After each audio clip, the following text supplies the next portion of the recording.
Salut à toi chère maraîchère et bienvenue dans ce 5e épisode de la mini-série des questions estivales en maraîchage. Aujourd'hui, on va aller chercher un sujet qui, je pense, n'est pas la tasse de thé de beaucoup d'entre vous et ce n'était pas non plus la mienne à l'époque où j'étais maraîchère. Donc, je vais l'accrocher comme ça pour vous la rendre un petit peu plus croustillante. C'est tes clients te cherchent. Et toi, que fais-tu pour qu'ils te trouvent? Alors, dans cet épisode que je vais décomposer, que je vais diviser en 2 volets, probablement que ça va en faire l'épisode 5 et 6, eh bien, on va aller regarder déjà cette distinction entre la visibilité que tu as tendance à confondre, enfin qu'on a tous tendance à confondre avec la communication, et on va regarder comment ça va être de plus en plus important aujourd'hui et demain pour, au-delà de te rendre visible par tes clients, c'est que ce soit de plus en plus clair pour eux. D'autre part, on va essayer aussi de décortiquer le pourquoi finalement tu peux avoir tendance à t'auto-saboter dans ce volet-là. Allez, c'est parti, on y va. Alors justement, on va commencer par cette distinction. Te rendre visible, c'est te rendre identifiable par tes clients. Qu'est-ce que ça veut dire concrètement? Alors, tu l'as fait dans ton étude de marché, c'est faire en sorte qu'on identifie qu'il y a une micro-ferme qui s'est créée et d'identifier les différents points de vente et les différents endroits où tes produits vont pouvoir être disponibles. Ça, c'est la visibilité. Donc, c'est être présent sur l'annuaire, par exemple, des producteurs bio. Ça peut être présent dans, j'en sais rien, moi, la gazette de ton village ou en fonction de là où tu te trouves, les différentes associations qui pourraient mettre en valeur ou en tous les cas te permettre de te faire identifier par tes potentiels et tes futurs clients. Comment tu te rends visible, c'est comment tu te rends repérable finalement. Et l'autre volet, parce qu'on a tendance à dire et toi ta communication, non. La communication, c'est comment tu communiques.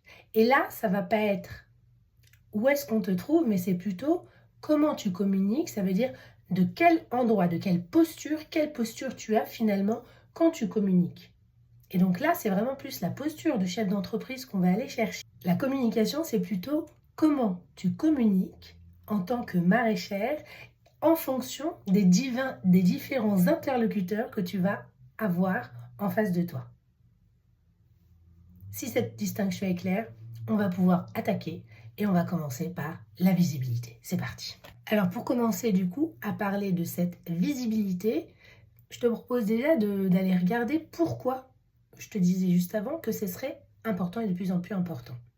On a vécu le Covid il y a quelques années et peut-être que tu l'as vécu de cette manière-là. Les clients qui voulaient te trouver ont fini par te trouver et tu t'es retrouvé très vite débordé. Donc ça t'a peut-être donné aussi un aperçu de tous ces gens-là et tout ce public qui ne venait pas avant. Mais il y a ces clients-là qui sont venus pendant le Covid et qui ne sont jamais revenus. Ok. En ce moment, on vit quand même des grandes transformations sociales et sociétales et j'ai quand même confiance et espoir pour que ça amène encore d'autres prises de conscience et qu'il y ait d'autres consommateurs, d'autres citoyens qui se réveillent et qui souhaitent connecter avec leur souveraineté alimentaire. Moi, c'est ce que je défends et je communique dans ce sens-là. Maintenant, la question, c'est OK, mais comment feront-ils pour te trouver? D'accord? Les militants, comme on les appelle, te trouveront, parce qu'ils sauront où aller, puis ils sauront où chercher. Et tous les autres, comment feront-ils pour te trouver? Donc là, la proposition que j'ai à te faire, pour que ce soit un petit peu plus joyeux et rigolo, en fait, j'ai fait moi-même l'exercice. Il y a 3 ans de cela, j'ai déménagé, j'ai changé de région. Et du coup, j'étais plus maraîchère, donc il fallait bien que je trouve un moyen de m'alimenter. Et j'avais beau connaître les réseaux, ça n'a pas été toujours facile. Donc, je vais te proposer de me mettre moi à la place de la cliente en question, c'est-à-dire une cliente qui se réveille et qui se dit « Bon, j'en ai marre d'aller mettre mes sous au supermarché, j'ai envie de les donner à des producteurs du coin, des producteurs de micro-fermes. » Voilà. Comment je fais pour te trouver? Si tu es prêt à jouer le jeu, on y va. Donc la première question, si je suis une cliente potentielle, c'est où est-ce que je vais chercher l'information en fonction de l'âge, etc. Enfin voilà, on ne va pas faire non plus une étude complète, mais l'idée c'est de se dire, toi te poser la question à quels endroits tu es visible. Première chose, donc où. La deuxième, c'est comment tu es visible. C'est-à-dire, qu'est-ce qui est visible? Est-ce que c'est ton nom commercial? Est-ce que c'est l'ensemble de tes débouchés? Est-ce que c'est l'ensemble de la diversité de tes produits? Est-ce que c'est ton nom, qu'on sache à qui on s'adresse? Est-ce que c'est une femme, un homme, un couple, une entité autre? Voilà. Et donc là-dessus, on va vraiment aller dans le détail du détail et regarder la lisibilité. Donc là, moi, j'habite un quartier et j'habite une ville et une région où c'est une culture marché. À côté de chez moi, il y a apparemment un des plus grands et un des plus beaux marchés de la ville. Je m'y suis rendue. Et avec mon petit radar de bio, je suis allée chercher les producteurs bio. Bon, avec cette chance que j'ai eue qui était que les producteurs bio, en plus, il y en avait quand même 4 sur le marché. J'étais waouh! En vrai, je trouve que c'est largement insuffisant, mais il y en avait 4. Et surtout, à votre avis, qu'est-ce que j'ai cherché? Alors moi, je connais les indicateurs, je sais ce qu'il faut regarder pour s'assurer qu'il s'agit bien de producteurs, déjà, d'une, et de deuxièmement, de savoir s'ils sont bien bio. Donc là, on va aller regarder ton affichage. Si tu fais du marché, mais en gros, dès que tu sors de ta ferme, il est hyper important et crucial qu'on puisse identifier que tu es producteur, productrice, que tu es labellisé bio, ou en tous les cas, que tu identifies, que tu rendes visibles les différents labels qui caractérisent ta production. Et là-dessus, je sais que vous, on n'est pas toujours très très bon et je vous invite vraiment à mettre du soin là-dessus. Ça, c'est la première chose. Ensuite, si je suis plutôt la cliente qui souhaite, j'en sais rien, trouver une AMAP, trouver une boutique où elle va pouvoir trouver davantage de produits parce qu'elle n'a pas envie de s'amuser, aller de stand en stand, etc. Voilà, comment je fais pour identifier que tes produits vont être disponibles dans un magasin de producteurs, dans telle boutique, dans telle épicerie, dans telle brasserie. Donc là, l'invitation, elle est aussi à être très très claire sur est-ce que tu as un nom commercial? Même si tu es en entreprise individuelle et que tu es installé seul, enfin tu es la seule chef d'entreprise, je t'invite vivement à trouver un nom qui te ressemble et qui permet de vraiment faire la distinction entre toi, en tant qu'individu, en tant que personne, et ton entreprise, et donc ta ferme, en l'occurrence. Voilà, ça c'est la première invitation. La deuxième, c'est l'adresse email. Je suis désolée de vous dire que j'ai encore consulté récemment les catalogues, les différents annuaires pour les régions. Il y a encore des annuaires où on peut identifier ferme par ferme. Et il y en a encore beaucoup dont l'adresse email n'est pas l'adresse de la ferme, mais une adresse, voilà. J'ai encore trouvé des Lilou 72 ou des Mimi 92. Enfin, il y a un moment, ça ne fait pas professionnel. Vous êtes chef d'entreprise, donc à n'importe quel endroit où vous laissez une adresse email de contact, elle reflète finalement l'identité de votre entreprise. Donc là-dessus, soyez à la fois vigilant, professionnel et rigoureux. Donc, trouvez quelque chose également de simple, c'est-à-dire de facilement transmissible. Vous n'avez peut-être pas vocation à avoir une carte de visite parce que vous n'êtes pas forcément dans la prestation de service, quoique pour certains d'entre vous, vous avez peut-être une activité complémentaire, une activité diversifiée au-delà de la vente de vos produits. Donc voilà, cette invitation à vraiment avoir une adresse mail qui est facilement transmissible, c'est-à-dire qu'elle ne fasse pas 3 km, qu'il n'y ait pas des points, des tirets, des machins avec des chiffres, où il y a des risques d'erreur entre le moment où vous la donnez et les moments où la personne va réussir à vous contacter. Troisième point, ok, vous avez un nom. Vous avez une adresse email qui est clairement identifiable, qui correspond à celle de votre ferme. Maintenant, c'est vous rendre visible partout. Alors, quand je dis partout, c'est pas non plus sur... Alors, du coup, vous avez un nom commercial. Vous avez une adresse mail identifiable. Maintenant, l'objectif, c'est d'aller regarder. Donc là, en fait, vous pouvez vous-même jouer le rôle de cette cliente et de dire, ok, si je me cherche, est-ce que je me trouve? En gros, c'est un peu... Où est Charlie?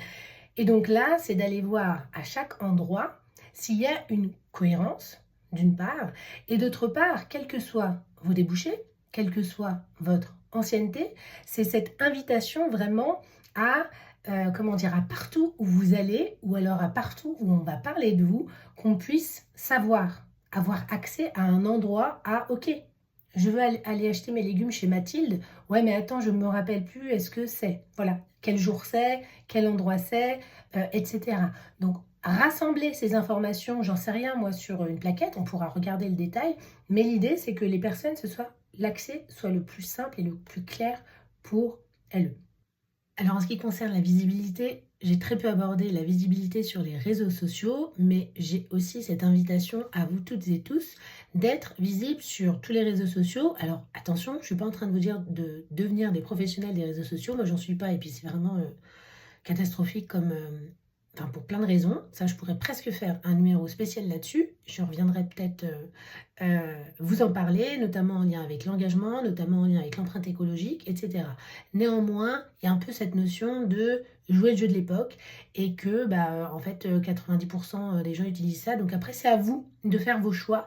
Mais les réseaux, ou en tous les cas le en ligne, vous pouvez choisir vous, votre plateforme et guider finalement. Enfin, ça, c'est aussi comment dire, une forme de souveraineté. C'est dire, ok, vous voulez pas jouer le rôle des réseaux sociaux. Dans ce cas-là, voilà, il y a celles et ceux qui jouent le rôle du site internet, mais du coup, il faut quand même le chemin entre on vous rencontre et on a accès au site internet, pareil. C'est dans ce cas-là, choisissez un nom de site internet super facile à retenir, ou alors créez une carte de visite, ou alors faites-vous une plaquette, de façon à ce que à chaque rencontre que vous fassiez, vous puissiez donner ce document-là et que ce soit facile de vous retrouver. Ça, je pense que je ne vous l'apprends pas, mais il y a un peu après, des fois, on a besoin de refermer des boucles ou on a besoin de repasser par des chemins parce qu'entre le moment où on s'installe, on met en place certaines choses et où après on ajoute plein de petits bouts, c'est pas complètement débile de se dire, et si je refaisais un peu, voilà, je me mets à la place d'une cliente et je regarde si je rencontre cette personne, est-ce qu'elle arrive jusqu'à me trouver le jour de ma vente à tel et tel endroit, tu vois? Donc, si vous êtes au moins présent sur les réseaux sociaux, donnez toutes les informations qui vous semblent les plus cruciales pour accéder à vos débouchés. Donc c'est les types de production, les horaires, le lieu, avec une adresse plus ou moins, enfin voilà. Et ça après c'est libre à chacun et à chacune d'avoir cette visibilité qui vous ressemble, mais soyez visible. Et alors pourquoi je vous partage cela par rapport à la visibilité, c'est que l'objectif c'est que on vous trouve au maximum d'endroits différents possibles. Et je vous entends déjà dire, oui, mais j'ai pas envie de nanani. J'ai envie de dire, il sera encore temps de refuser des clients et des opportunités quand elles se présenteront à vous.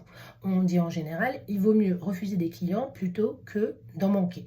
Et vraiment, je l'ai partagé dans un de mes contenus, le comble d'une maraîchère, c'est vraiment ça, c'est avoir une fabuleuse production, produire des légumes de qualité, enfin des légumes, des fruits, des produits de qualité, et ne pas trouver comment les vendre. Ça, c'est vraiment une catastrophe et je ne vous le souhaite vraiment, vraiment pas et ça ne doit plus arriver. Dans ce premier volet, je t'ai donc partagé ce que j'entendais par cette visibilité et en quoi elle était cruciale et importante autant aujourd'hui que dans les jours, les semaines, les mois et les années à venir, à commencer par ce premier élément qui est de choisir un nom commercial qui permettra de t'identifier et aussi qui permettra de distinguer ton identité propre et celle de ta ferme. C'est en ça que tu es chef d'entreprise et ça facilitera notamment la communication. Ça te permettra notamment d'avoir une adresse email de la ferme, etc., etc. La deuxième chose, c'est l'affichage.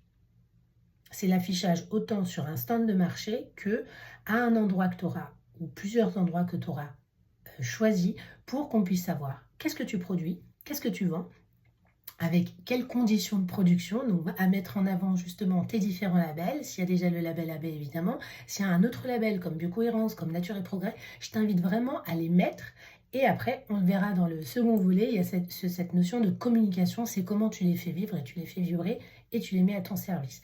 Et ensuite il y a cette information cruciale à faire apparaître dans cet affichage qui sont les lieux de vente et tes débouchés. Parce que la personne qui te rencontre, c'est bien mignon, elle est contente de savoir que tu es maraîchère, mais si elle ne sait pas où trouver tes produits, ça lui fait une belle jambe.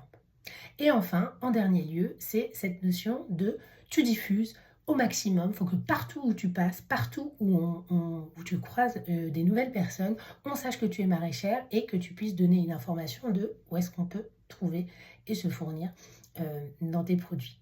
Voilà, donc j'espère vraiment, sincèrement, que ce volet, cet épisode autour de la visibilité t'aura apporté un regard différent sur ton activité entrepreneuriale d'entreprise agricole. Et j'ai envie de te dire à la semaine prochaine.